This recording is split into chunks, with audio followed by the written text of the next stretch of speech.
Hi, I'm Food Farmer. Farmer with a PHARMER, because I believe that food is medicine. And if we eat food made by the farmers, we'll reduce our dependency on pharma. That's a bit about me. I raise awareness on packaged food.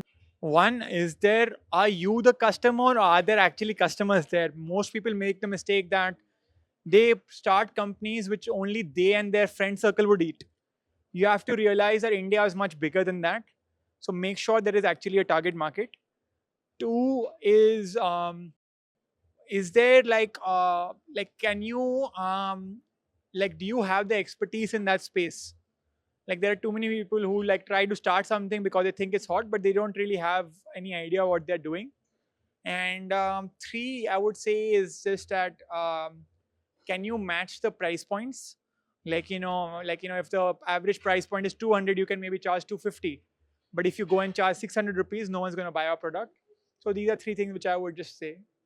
The first thing they can do is read the ingredient list. And I always say this one thing: ingredient lists are listed in order of weight. So the first ingredient is the one which is highest by volume, followed by the second, followed by the third. So if the ingredient list has sugar or maida or palm oil in the first three ingredients, you probably should not have too much of it. Yeah, I mean, CMPL is just such a beautiful. I wish the camera can record everything, but it's such a beautiful exhibition here. So many experts and people. So I feel like it's only going to grow because more and more people are getting into private labeling and all of this. So, I'm very, very optimistic about it.